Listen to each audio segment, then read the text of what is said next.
साथियों, आज भारत तेजी से विकसित होने के लक्ष्य की तरफ आगे बढ़ रहा है, लेकिन इस समय भारत कई विराट चुनौतियों का मुकाबला भी कर रहा है।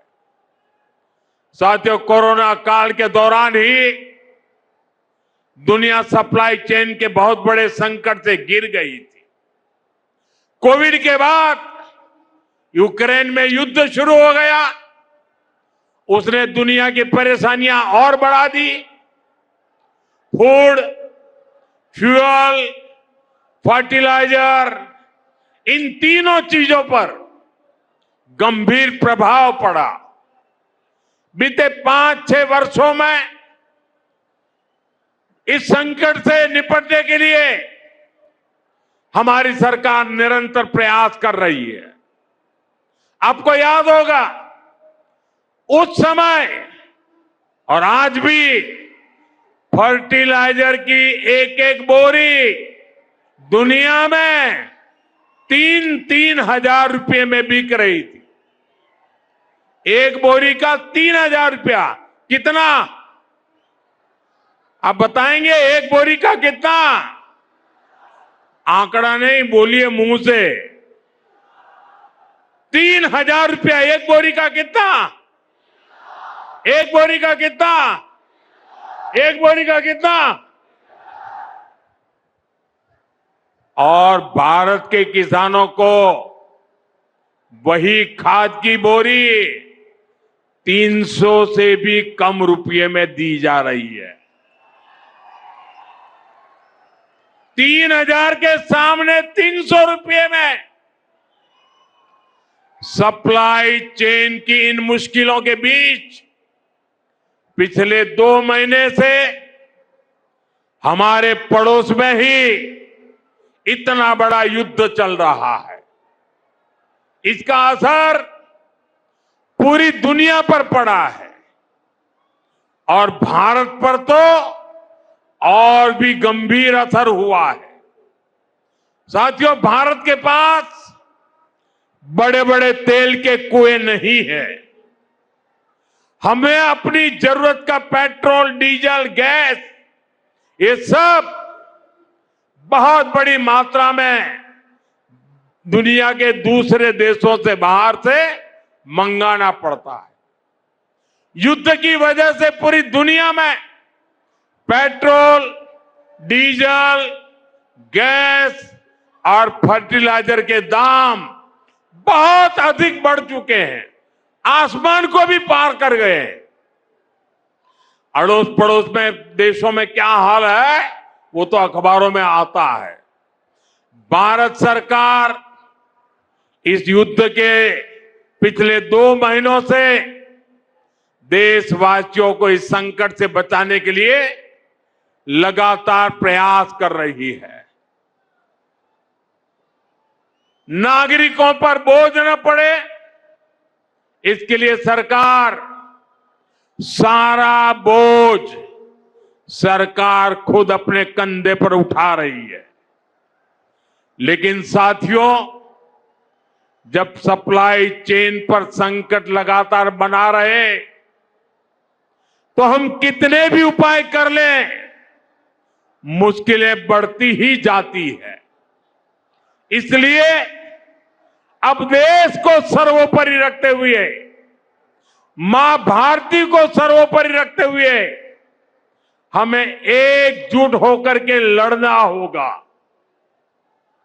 हमें याद रखना है,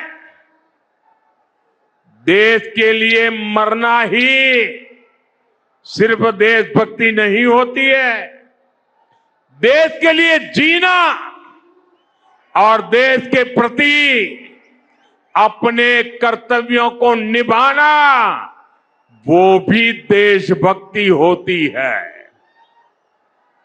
इसलिए वैश्विक संकट के इस समय में हमें कर्तव्यों को सर्वोपरि रखते हुए कुछ संकल्प लेने होंगे और उन संकल्पों को पूरे समर्पण भाव से पूरा करना होगा। जैसे एक बड़ा संकल्प है पेट्रोल डीजल का संयम से इस्तेमाल करना। साथियों, हमें पेट्रोल डीजल का उपयोग कम करना होगा। शहरों में जहां मेट्रो है वहां हम तय करें कि हम मेट्रो का ही उपयोग करेंगे, ज्यादा से ज्यादा मेट्रो में ही जाएंगे। अगर कार में ही जाना जरूरी है तो फिर कार पूल करने का प्रयास करें और भी लोगों को साथ बिठा ले।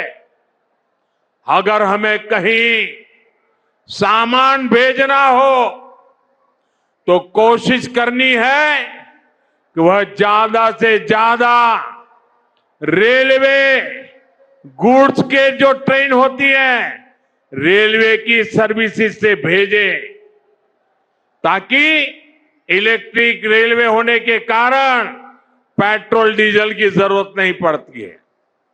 जिन लोगों के पास इलेक्ट्रिक व्हीकल है वो भी कोशिश करें कि इलेक्ट्रिक व्हीकल का ज्यादा से ज्यादा उपयोग करें। साथियों, हमने कोरोना के समय में वर्क फ्रॉम होम की, ऑनलाइन मीटिंग्स की, वीडियो कॉन्फ्रेंस की, ऐसी अनेक व्यवस्थाएं विकसित की और हमें आदत भी हो गई थी। आज समय की मांग ऐसी है कि उन व्यवस्थाओं को हम फिर से शुरू करें तो वो देश हित में होगा। Work from home, online conferences, virtual meetings, इनको हमें फिर से प्राथमिकता देनी है।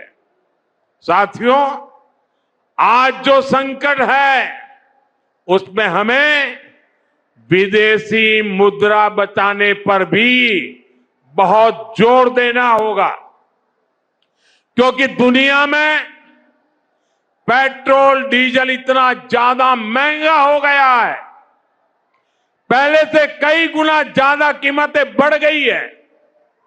तो हम सबका दायित्व है कि पेट्रोल डीजल की खरीद पर जो विदेशी मुद्रा खर्च होती है, पेट्रोल डीजल बचाकर हमें वो मुद्रा भी बचानी है।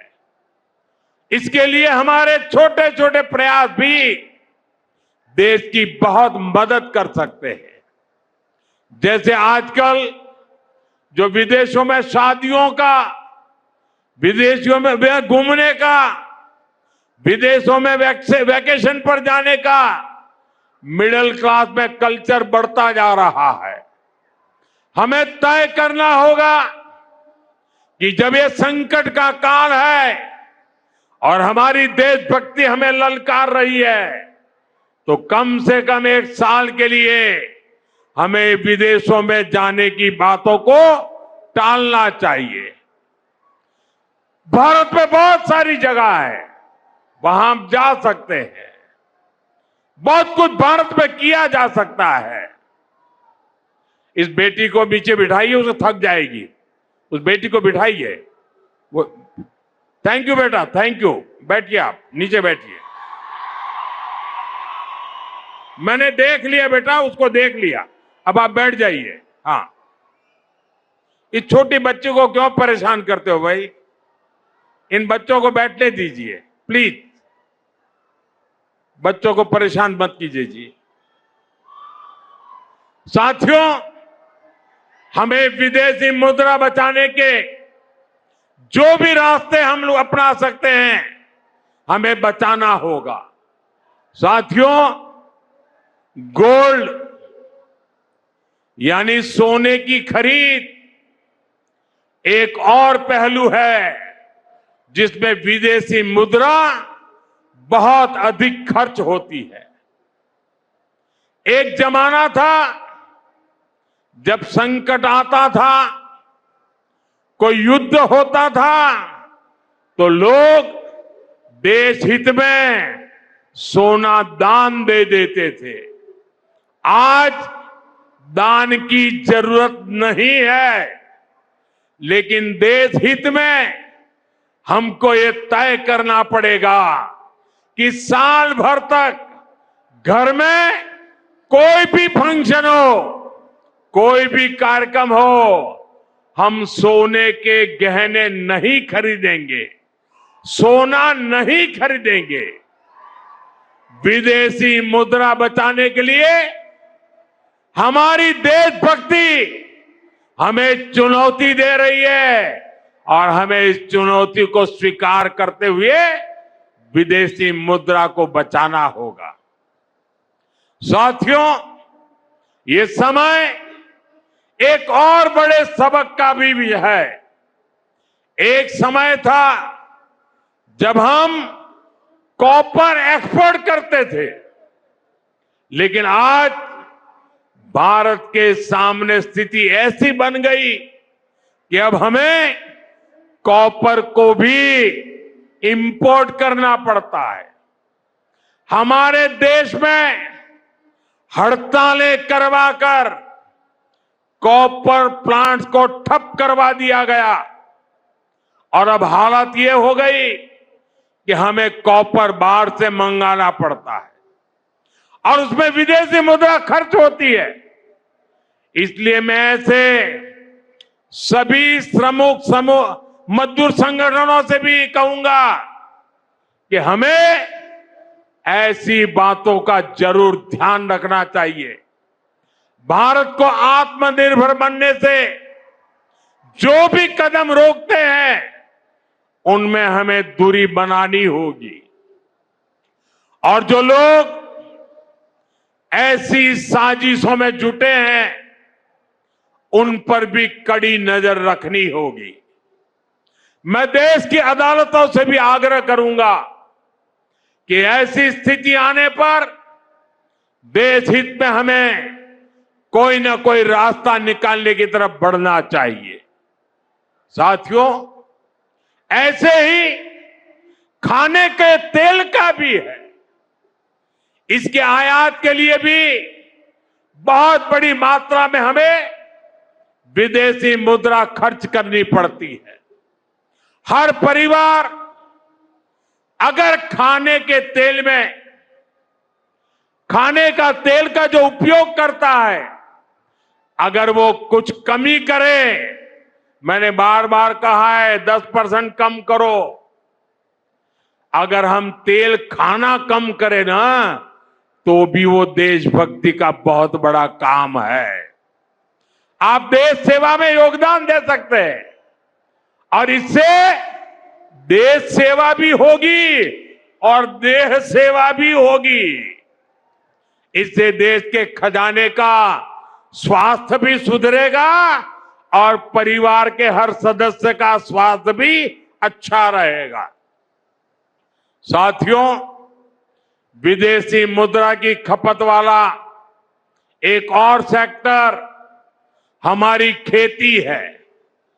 हम बहुत बड़ी मात्रा में बाहर से केमिकल फर्टिलाइजर इंपोर्ट करते हैं।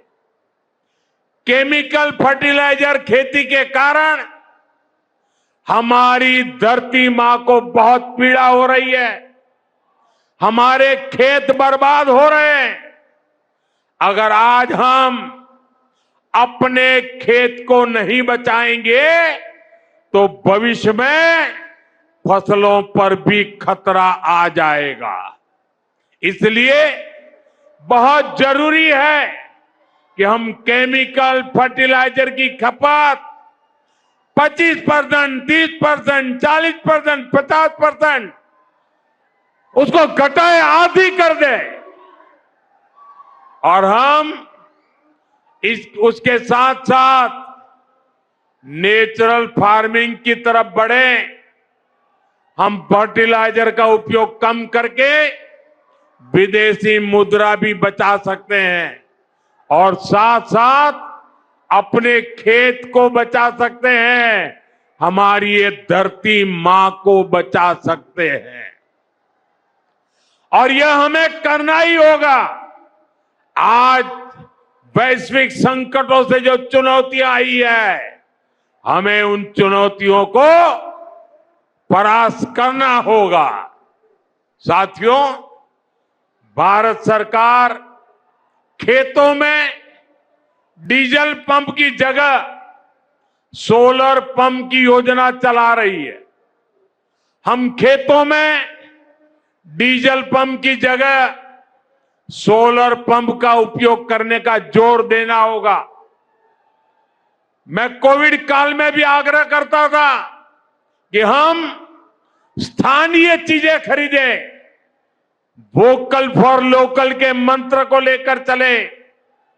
हम मेड इन इंडिया चीजें खरीदकर भी विदेशी मुद्रा बचा सकते हैं और हमारे देश में स्थानीय उत्पादन की कोई कमी नहीं है। चाहे जूते हो, पर्स हो, बैग हो, हमें स्वदेशी पर बल देना चाहिए। और मैं ये नहीं कह रहा कि जो आपके पास विदेशी चीजें खरीदी हुई है, विदेशी ब्रांड की है, उनको जाकर के फेंक दो, ऐसा मैं नहीं कह रहा हूं। लेकिन मेरा आग्रह है कि नए विदेशी प्रोडक्ट हमें नहीं खरीदने चाहिए।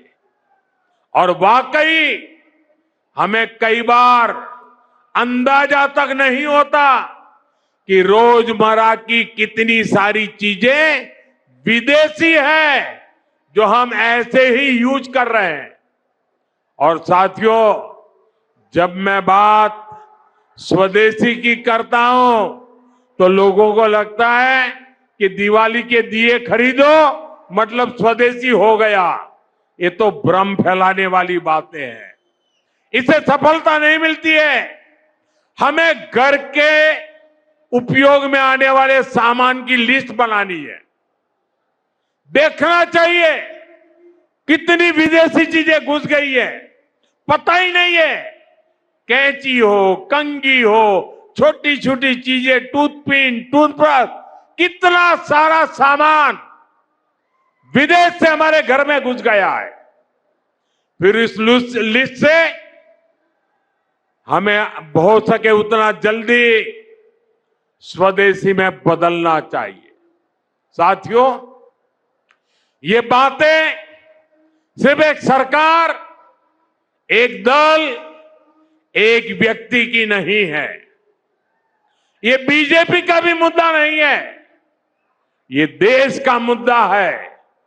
और इसके लिए हर नागरिक, हर राजनीतिक दल, हर सरकार, हर समाज, हर संगठन को संकल्पबद्ध होगा। मैं मीडिया के साथियों से भी देश हित में आगे आने के लिए आग्रह करूंगा। आइए देशभक्ति का भाव जगाएं और देश को जो वैश्विक संकट चल रहे हैं, देश उस संकटों का लाभ ले, परिस्थिति पे सवार हो जाए। ऐसा वातावरण बनाने के लिए हमें योगदान देना होगा और तभी जाकर के देश सफल होगा। ऐसे संकल्प जब हर नागरिक पूरी ईमानदारी से सिद्ध करेगा तो भारत हर संकट में जरूर विजयी होगा।